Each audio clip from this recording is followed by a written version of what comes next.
Hello friends, कैसे हैं आप लोग। आशा करते हो कि आपकी तैयारी अच्छी से चल रही होगी।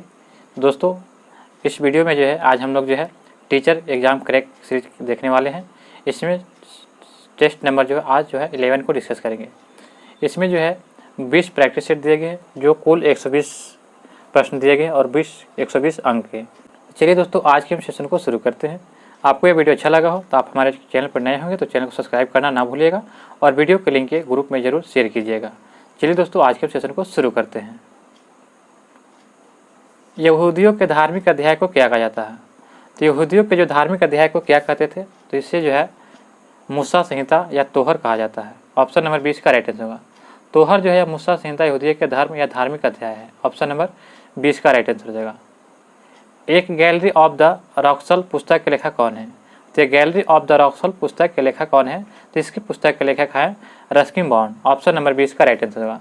रस्किन बॉन्ड के द्वारा जो है ये गैलरी ऑफ द रॉक्सल द लिखा गया है। ऑप्शन नंबर जो है 20 का राइट आंसर हो जाएगा।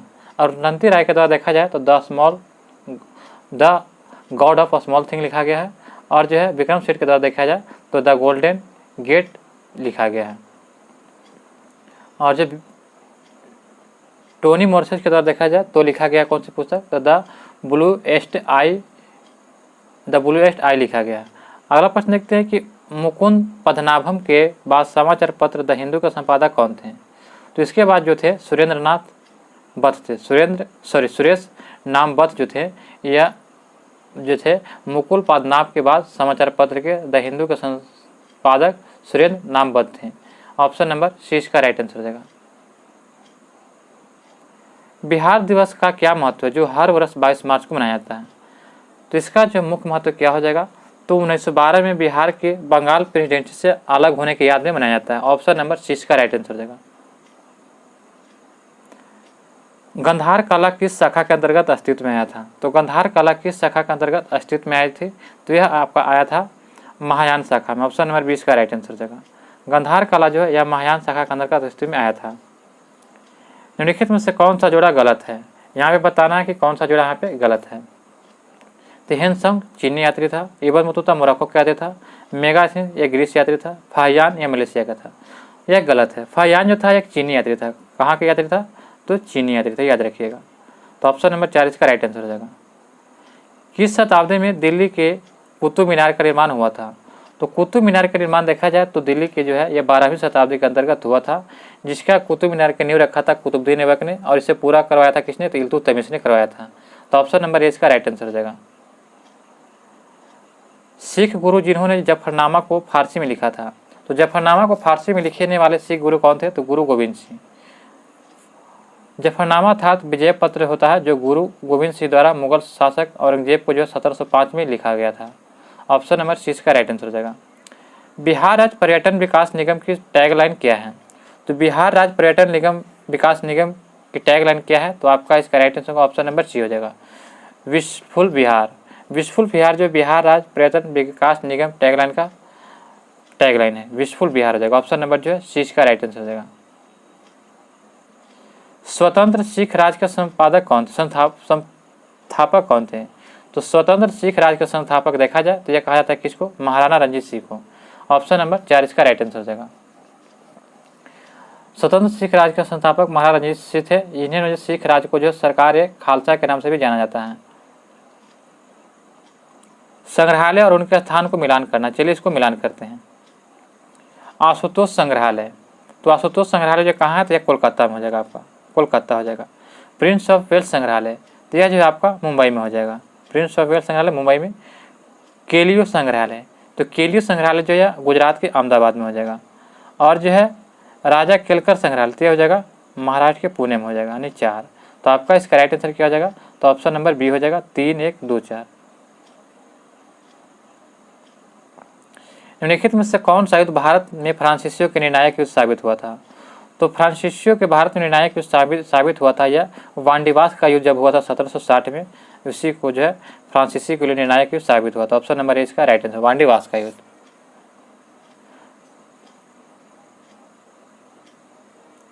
किस भारतीय साम्राज्य ने राज हड़प के लिए हड़प नीति का पालन नहीं किया था? तो हड़प नीति का पालन नहीं करने वाला कौन था? तो पंजाब। पंजाब को हड़प नीति के नहीं बल्कि द्वितीय सिख युद्ध 1840 द्वारा जीता गया था। तो ऑप्शन नंबर 4 इसका राइट आंसर हो जाएगा। डच की भारत में पहली बस्ती कहाँ स्थापित हुआ था? तो डचों की जो भारत में पहली बस्ती देखा जाए तो पुलिकट में स्थापित किया था। ऑप्शन नंबर 20 का राइट आंसर होगा। डच जो है ईस्ट इंडिया कंपनी की स्थापना 1602 में हुआ था और यह 21 वर्षों के लिए मसाले के व्यापार के लिए एक अधिकार के साथ की गई थी और पहली बस्ती जो पुलिकट में स्थापित किया था। ब्रिटिश सरकार के दौरान तत्कालिक मद्रास प्रेसिडेंसी में रैयतवाड़ी प्रणाली की शुरुआत करने वाला कौन था? तो यह शुरुआत किया था थॉमस मुंडो के द्वारा। थॉमस मुंडो के द्वारा जो है कैप्टन रीड को रैयतवाड़ी प्रणाली का जनक आया था और ब्रिटिश काल में के दौरान मद्रास में रैयतवाड़ी प्रणाली की शुरुआत थॉमस मुंडो के द्वारा किया गया था। ऑप्शन नंबर 30 का राइट आंसर हो जाएगा।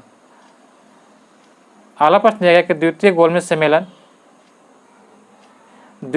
सम्मेलन में भारत का प्रतिनिधित्व किसने किया था? तो द्वितीय गोलमेज सम्मेलन भारत का प्रतिनिधित्व करने वाले व्यक्ति कौन थे? तो यह थे सरोजिनी नायडू। ऑप्शन नंबर जो है ये इसका राइट आंसर हो जाएगा। 7 सितंबर 1931 को जो भारत का प्रतिनिधित्व सरोजिनी नायडू ने किया था। ऑप्शन नंबर जो है ये इसका राइट आंसर हो जाएगा। अपना अंतिम लक्ष्य हर आंख से हर आंसू पोंछ देना है किसने घोषित किया था? तो अपना अंतिम लक्ष्य हर आंख से हर आंसू पोंछ देना यह लक्ष्य किसने घोषित किया था?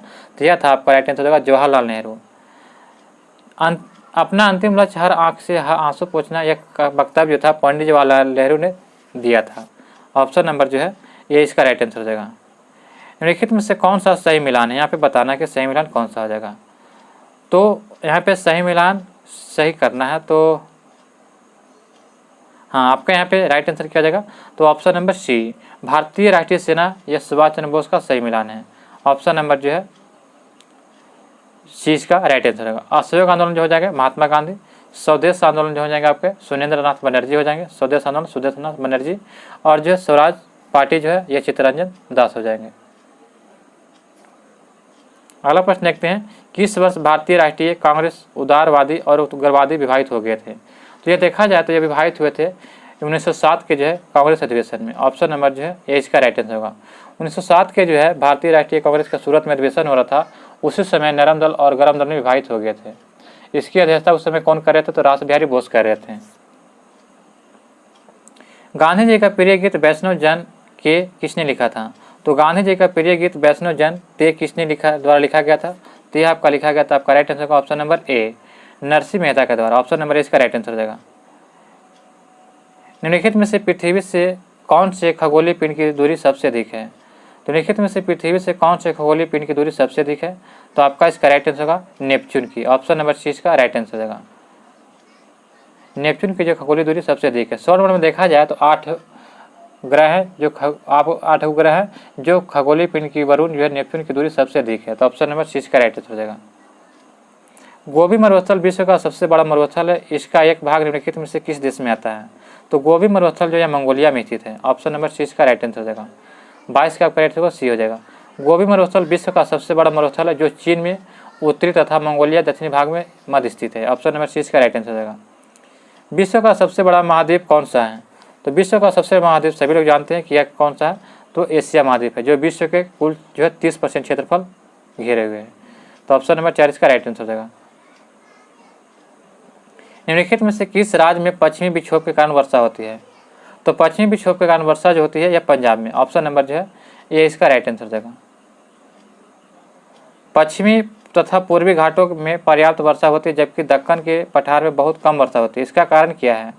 तो इसका मुख्य कारण यह होता है कि यह एक वृष्टि छाया क्षेत्र होता है। वृष्टि छाया क्षेत्र के कारण होता है कि पश्चिमी तथा पूर्वी घाटों में पर्याप्त वर्षा होती है जबकि दक्कन के पठार में बहुत कम वर्षा होती है। यह वृष्टि छाया के कारण होता है। नाफ्था झाकड़ी विद्युत परियोजना किस नदी पर है? तो नाफ्था झाकड़ी विद्युत परियोजना जो है यह आपका किस नदी पर है? तो हिमाचल प्रदेश में है। ऑप्शन नंबर सी इसका राइट आंसर होगा। नाफ्था झाकड़ी परियोजना जो है हिमाचल प्रदेश में स्थित है। यह जल विद्युत परियोजना जो है विद्युत उत्पादन क्षमता इसका देखा जाए तो 1500 मेगावाट है। 1500 मेगावाट। यह सतलज नदी पर स्थित है। टिहरी बांध का निर्माण किस नदी पर किया गया है? तो टिहरी बांध का निर्माण देखा जाए तो यह जो है भागीरथी नदी पर निर्मित है। कहाँ? ऑप्शन नंबर सी भागीरथी नदी पर। ऑप्शन नंबर जो है सी इसका राइट आंसर होगा। निम्नलिखित में से कौन सी नहर पश्चिम बंगाल में स्थित है? तो पश्चिम बंगाल में एकमात्र नहर कौन सी? एडसन नहर है। एडसन नहर जो है यह जो है भारत की प्रायद्वीपीय नदी दामोदर से निकलती है और पश्चिम बंगाल की सिंचित नहर है। इसकी लंबाई देखा जाए तो 54 किलोमीटर है। हमारा अगला प्रश्न दिया गया, प्रश्न नंबर 29 दिया है कि टिहरी बांध को पानी किस नदी से मिलता है। तो टिहरी बांध को जो पानी जो है यह आपका भागीरथी नदी से मिलता है। ऑप्शन नंबर जो है 20 का राइट आंसर होगा। किससे? भागीरथी नदी से। सबसे विशाल सिंचाई बांध का निर्माण किस नदी पर हुआ है। तो सबसे विशाल चिनाई बांध का निर्माण जो है यह किस नदी पर हुआ है। तो आपका इसका राइट आंसर क्या हो जाएगा। तो ऑप्शन नंबर जो है सी, सतलज नदी पर। चिनाई बांध का निर्माण जो है यह सतलज नदी पर हुआ। ऑप्शन नंबर सी इसका राइट आंसर हो जाएगा। मुल्ला पेरियार बांध का झगड़ा किन राज्यों के बीच है। तो मुल्ला पेरियार बांध का झगड़ा किन राज्यों के संबंध है। तो सभी लोग जानते हैं कि पेरियार से समझ में आ रहा है कि केरल, और एक और कौन हो जाएगा तो आपका तो तमिलनाडु हो जाएगा। ऑप्शन नंबर 20 का राइट आंसर हो जाएगा। नाथुला एक स्थान है जहाँ 44 वर्षों के बाद भारत चीन सीमा व्यापक शुरू किया गया था। वह भारतीय सीमा स्थित है कहाँ पे। तो वह भारतीय सीमा जो देखा जाए तो सिक्किम में। ऑप्शन नंबर जो है ये इसका राइट आंसर हो जाएगा। नाथुला सिक्किम में भागीरथी सीमा पर स्थित है जहाँ पे 44 वर्षों से बाद भारत चीन व्यापक फिर से शुरू किया गया है। केरल में मौन घाटी में है या इसी को शांत घाटी कहा जाता है। तो केरल में मौन घाटी में क्या है। तो आपका इसका राइट आंसर हो जाएगा पादपों तथा प्राणियों की दुर्लभ प्रजातियाँ हैं, दुर्लभ जातियाँ हैं। ऑप्शन नंबर 4 इसका राइट आंसर हो जाएगा। अगला प्रश्न दिया गया है कि नर्मदा नदी किस स्थान पर उत्पन्न होती है। तो नर्मदा नदी जो कहाँ से निकलती है। तो सभी लोग जानते हैं कि नर्मदा नदी जो है यह अमरकंटक के पठार से निकलती है। ऑप्शन नंबर इसका राइट आंसर होगा। और यहाँ अमरकंटक से ही सोन नदी भी निकलती है। अलमाटी बांध किस नदी पर बना है। तो अलमाटी बांध जो है सभी लोग जानते हैं कि अलमाटी बांध जो है यह कृष्णा नदी पर बनाया गया है। यह बांध कहाँ है। तो आंध्र प्रदेश में कृष्णा नदी पर। ऑप्शन नंबर सी का राइट आंसर होगा। एक बाजार अर्थव्यवस्था वह है जो क्या होता है। तो एक बाजार अर्थव्यवस्था जो है क्या होता है। तो यह राइट आंसर होगा सरकार नियंत्रण से मुक्त होती है, यानी खुली अर्थव्यवस्था होती है। ऑप्शन नंबर 20 का राइट आंसर हो जाएगा। विकासशील देशों में ऐसे लोग जो लघु स्तर गहन श्रम से संबंधित हैं। तो विकासशील देशों में ऐसे लोग जो लघु स्तर गहन श्रम से संबंधित होते हैं तो वह कौन होते हैं। तो प्राथमिक क्षेत्र। ऑप्शन नंबर जो है 20 का राइट आंसर है, प्राथमिक क्षेत्र। इनमें से कौन सा एक विकासात्मक व्यय है। तो विकासात्मक व्यय कौन सा हो जाएगा। तो आपका इसका राइट आंसर हो जाएगा। तो विकासात्मक व्यय हो जाएगा। तो ऑप्शन नंबर ए हो जाएगा, सिंचाई व्यय। सिंचाई व्यय जो है विकासात्मक व्यय है जो सामाजिक व आर्थिक विकास किए जा सकते हैं इसमें। तो ऑप्शन नंबर ए इसका राइट आंसर हो जाएगा। अगला प्रश्न है कि गैर आकलित धन के उपयोगी उद्देश्यों हेतु प्रवाहित करने के लिए सरकार ने किस स्कीम को प्रस्तावित किया था। तो इस स्कीम का नाम क्या था। तो विशेष वाहक बॉन्ड, विशेष वाहक बॉन्ड को स्थापित किया था। ऑप्शन नंबर जो है ये इसका राइट आंसर हो जाएगा। सस्ती मुद्रा से आशय है। तो सस्ती मुद्रा से क्या आशय होता है। तो कम बाजार दर। ऑप्शन नंबर ए इसका राइट आंसर होगा। निम्नलिखित में से कौन सा विषय हमारे संविधान की समर्थित सूची में शामिल नहीं है। तो देखा जाए तो समर्थित सूची में शामिल नहीं है। तो शेयर बाजार और वायदा बाजार, शेयर बाजार और वायदा बाजार जो है यह समर्थित सूची में शामिल नहीं है। ऑप्शन नंबर जो है ए 20 का राइट आंसर हो जाएगा। निम्न में से कौन सा विषय राज्य सूची के अंतर्गत आता है। तो राज्य सूची के अंतर्गत कौन सा विषय आता है। शिक्षा, कृषि, दंड विधि या रक्षा। तो आपका इसका राइट आंसर होगा शिक्षा जो राज्य सूची के अंतर्गत जो होता है यह कृषि आ जाएगा। ऑप्शन नंबर जो है ए इसका राइट आंसर हो जाएगा।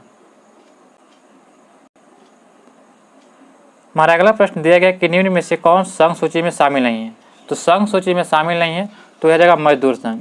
मजदूर संघ जो है समर्थित सूची का विषय है, जबकि जो है बैंक, विदेशी ऋण, जनगणना यह संघ सूची का विषय है। तो आपका इसका right answer option number C हो जाएगा। अगला प्रश्न है कि भारतीय संविधान की 7वीं अनुसूची किससे संबंधित है। तो भारतीय संविधान का जो 7वीं अनुसूची है यह आपका किससे संबंधित है। तो केंद्र व राज्यों के बीच शक्तियों का बंटवारा से संबंधित है। ऑप्शन नंबर 20 का राइट आंसर हो जाएगा। केंद्र एवं राज्यों के बीच शक्तियों का बंटवारा से संबंधित है। अगला प्रश्न दिया गया है कि निम्न में से कौन सा धर्मनिरपेक्ष राज्य का उदाहरण है।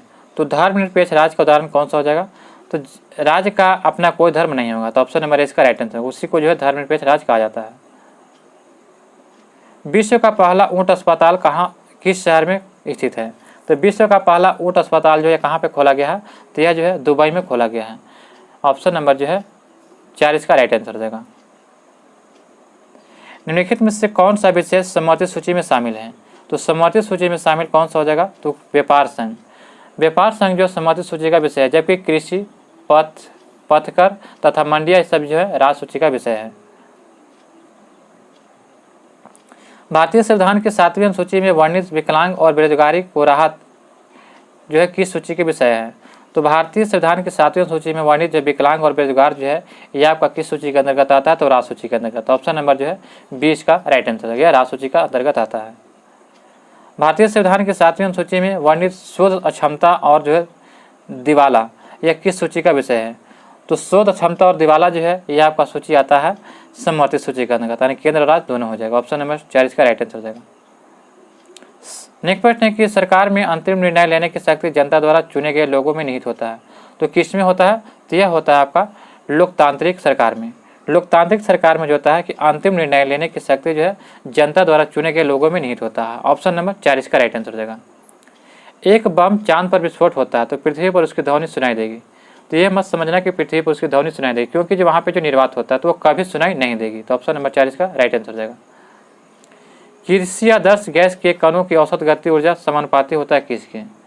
तो किसी गैस के आदर्शों के कणों की गतिज ऊर्जा होती है समानुपाती होता है गैस के विशुद्ध तापमान के। ऑप्शन नंबर 30 का राइट आंसर हो जाएगा।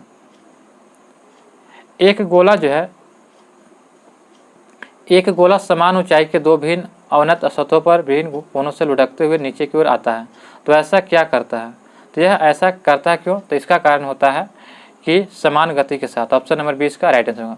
गोले का वेग होता है अवनत तल सतह की ऊंचाई तथा गुरुत्वाकर्षण के कारण उत्पन्न त्वरण पर आधारित होता है, इसी के कारण। ऑप्शन नंबर 20 का राइट आंसर हो जाएगा। अगला प्रश्न हमारा दिया गया कि निम्न में से किस में हाइड्रोजन बंध उपस्थित नहीं है? तो हाइड्रोजन बंध जो है आपका जो है CH4 में उपस्थित नहीं है। ऑप्शन नंबर ए इसका राइट आंसर होगा। निम्न में से किसका जो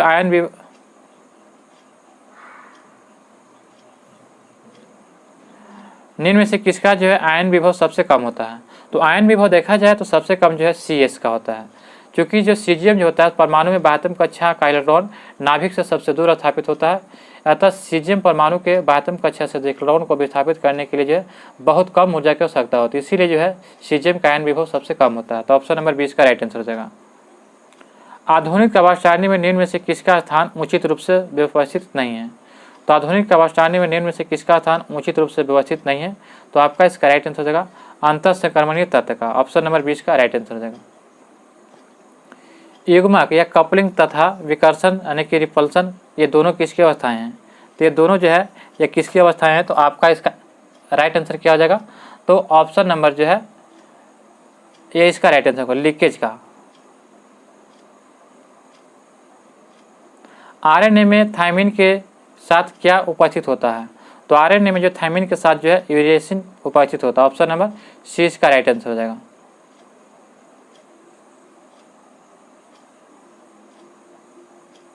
निम्नलिखित में से कौन चिकित्सा के जनक हैं? तो चिकित्सा के जनक सभी लोग जानते हैं कि हिप्पोक्रेटस जो है। ऑप्शन नंबर जो 20 का राइट आंसर होगा।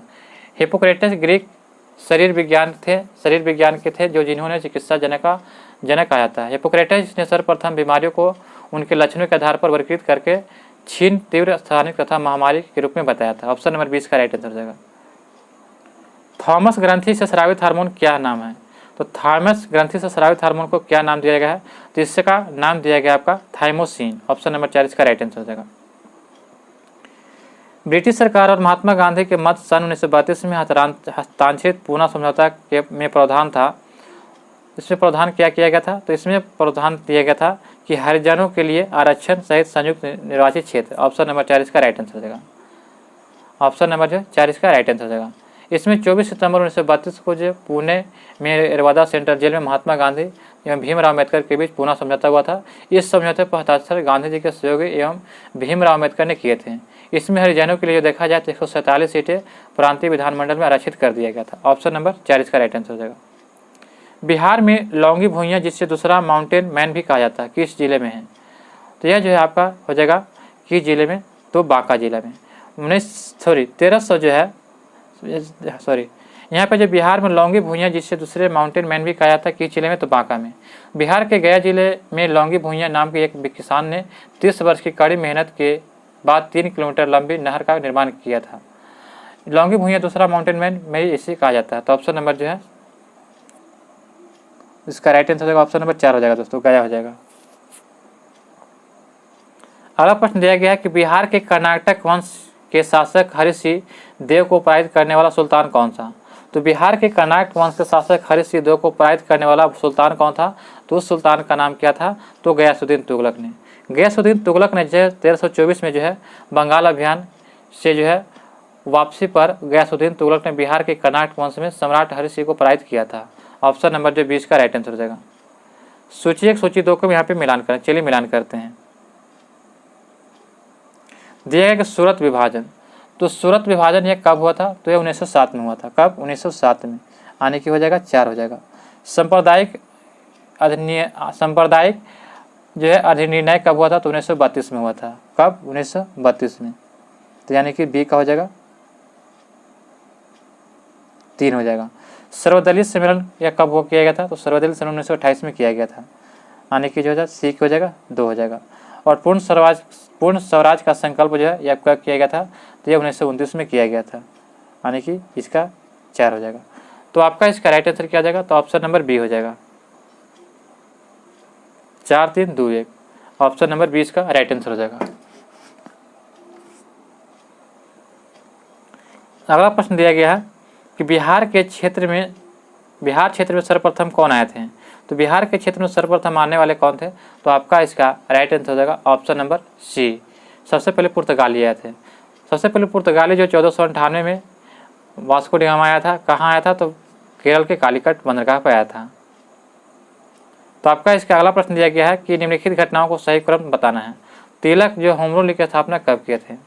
तो तिलक जो है यह होम रूल लीग की स्थापना जो है 1916 में किए थे। कब? 1916 में। कामरा गांटू प्रसंग जो है यह कब हुआ था? तो 1914 में। 1914 में हुआ था। और जो है महात्मा गांधी का भारत आगमन कब हुआ था? तो सभी लोग जानते हैं कि 1915 में आए थे। 1915 में। तो आपका इसका जो है राइट आंसर क्या हो जाएगा? तो ऑप्शन नंबर 4 हो जाएगा 2 3 1। भारत के स्वाधीनता के समय महात्मा गांधी थे। तो भारत के स्वाधीनता के समय महात्मा गांधी थे। तो यह आपका राइट आंसर हो जाएगा। कांग्रेस के सदस्य नहीं थे। ऑप्शन नंबर 20 का राइट आंसर हो जाएगा। जब 1946 में भारतीय मुस्लिम लीग को अंतरिम सरकार में सम्मिलित किया गया तब लियाकत अली खान को जो विभाग दिया गया था वह कौन सा विभाग था? तो लियाकत अली खान को जो विभाग दिया गया था आपका, तो राइट आंसर हो जाएगा ऑप्शन नंबर जो है सी, यानी कि वित्त मंत्री दिया गया था। ऑप्शन नंबर सी इसका राइट आंसर हो जाएगा। वित्त मंत्री उनको दिया गया था। सूची 1 सूची 2 के यहाँ पे मिलान करना है। चलिए मिलान करते हैं। तो मार्लेमेंटो सुधार, तो मार्लेमेंटो सुधार जो सांप्रदायिक निर्वाचन से संबंधित है, यानी कि 3 हो जाएगा। साइमन कमीशन 1927 में हुआ था, जो देशव्यापी आंदोलन से संबंधित है, यानी कि 1 हो जाएगा। चौरा चोरी कांड जो हुआ था 1922 में, जो 5 फरवरी 1922 को हुआ था, यह संबंधित है असहयोग आंदोलन को वापस लिया जाना, यानी कि हो जाएगा 2 हो जाएगा। और डांडी मार्च जो है यह जो है 1930 में हुआ था, जो नमक कानून का उल्लंघन था, यानी कि हो जाएगा 5 हो जाएगा।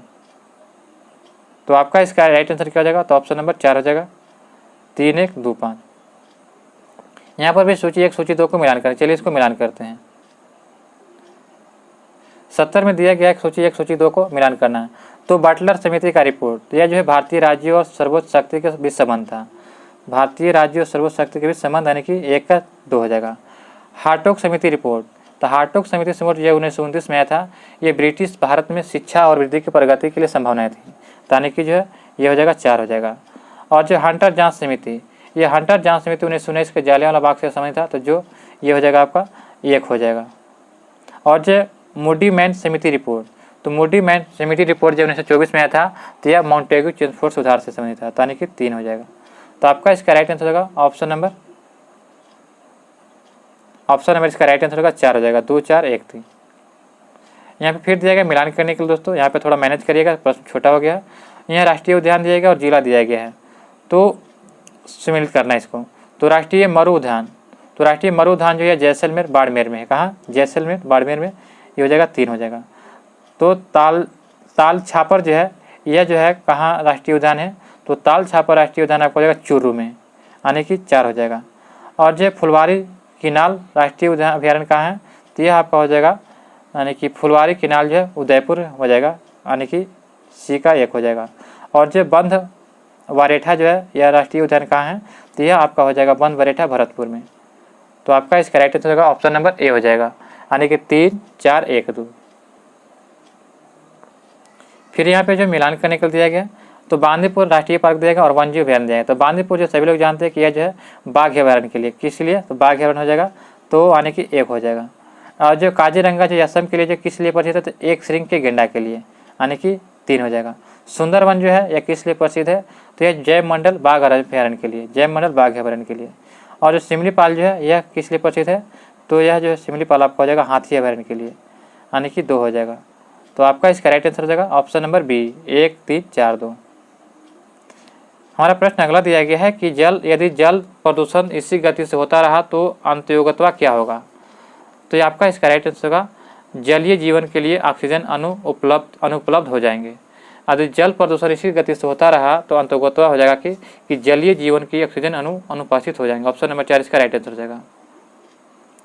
सरकार की बाघ परियोजना का उद्देश्य है, तो सरकार की बाघ परियोजना का उद्देश्य क्या था, तो आपका इसका राइट आंसर हो जाएगा ऑप्शन नंबर सी विभिन्न प्रजातियों के संबंधों में महत्वपूर्ण जानकारी एकत्रित करना। ऑप्शन नंबर जो सी इसका राइट आंसर हो जाएगा। इसका जो है बाघ परियोजना से संबंधित क्या था, तो आपका इसका राइट आंसर होगा बाघों को समाप्ति से बचाने के लिए। ऑप्शन नंबर सी इसका राइट आंसर हो जाएगा। बाघों को प्रजाति से समाप्त को बचाने के लिए जो बाघ परियोजना लाया गया था।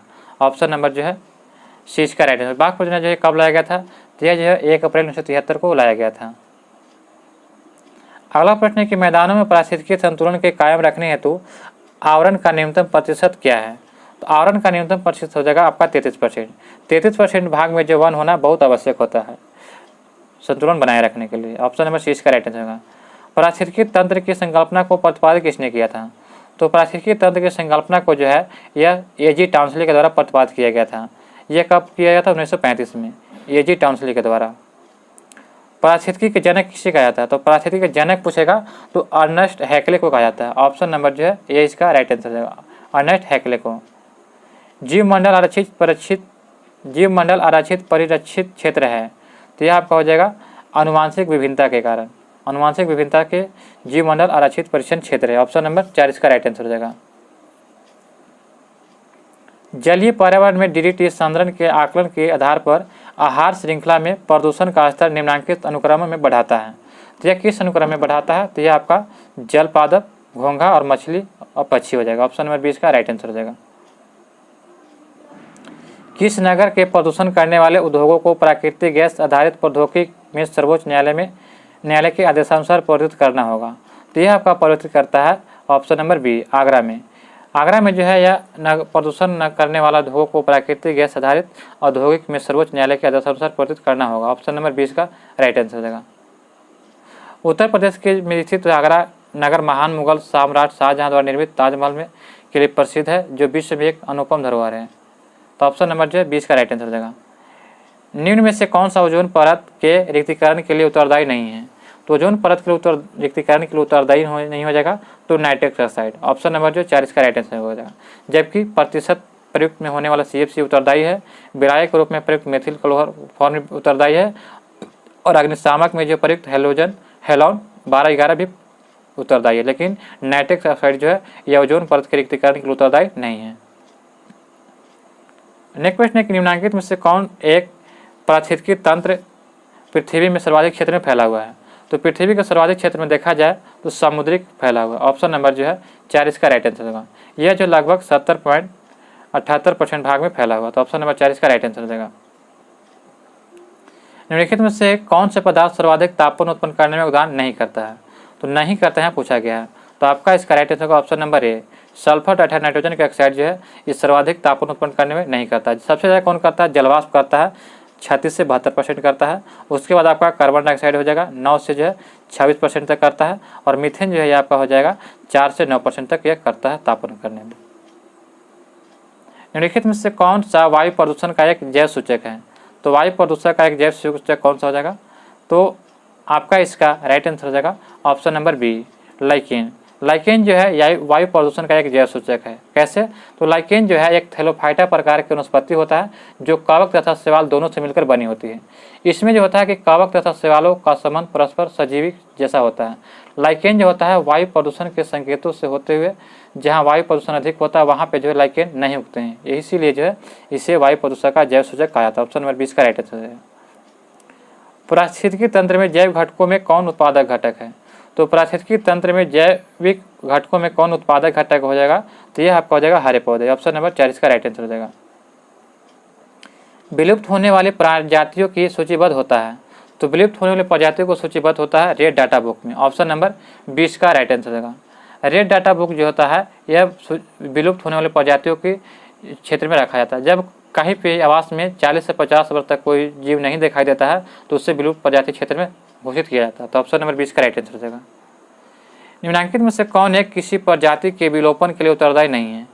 तो किसी प्रजाति के विलोपन के लिए उत्तरदायी नहीं है तो व्यापक निश्चित यानी कि कर्मता। कर्मता जो है यह किसी प्रजाति के विलोपन के लिए उत्तरदायी नहीं है। ऑप्शन नंबर इसका राइट आंसर हो जाएगा। जैव विविधता का अर्थ क्या होता है? तो जैव विविधता का अर्थ क्या होता है? तो आपका इसका राइट आंसर हो जाएगा एक निर्धारित क्षेत्र में विभिन्न प्रकार के पादप एवं जंतु। एक निर्धारित क्षेत्र में विभिन्न प्रकार के पादप एवं जंतु जो है जैव विविधता का अर्थ होता है। ऑप्शन नंबर जो है इसका राइट आंसर क्या हो जाएगा? तो सी इसका राइट आंसर हो जाएगा। अगला प्रश्न दिया गया है कि ग्रीन मफलर संबंधित है किससे? तो ग्रीन मफलर जो है आपका संबंधित है किससे? तो ध्वनि प्रदूषण से। ऑप्शन नंबर सी इसका राइट आंसर हो जाएगा। ध्वनि प्रदूषण से ग्रीन मफलर संबंधित है। आज का अंतिम प्रश्न दिया गया है कि मीथेन गैस उत्पादन करने वाला क्षेत्र कौन सा है? तो मीथेन गैस उत्पादन करने वाला क्षेत्र कौन सा हो जाएगा? तो आपका इसका राइट आंसर होगा धान का खेत। ऑप्शन नंबर 20 का राइट आंसर हो जाएगा। दोस्तों यहाँ पे जो आपका सेट नंबर 11 समाप्त होता है। आशा करता हूँ कि यह वीडियो आपको अच्छा लगा हो। अभी तक हमारे चैनल पर नए हैं तो चैनल को सब्सक्राइब करें और बेल आइकन नोटिफिकेशन को ऑन कर लें ताकि हमारे वीडियो सबसे पहले आप तक पहुँचे। मिलते हैं दोस्तों नए प्रैक्टिस सेट में नए प्रश्नों के साथ। तब तक के लिए जय हिंद, जय भारत।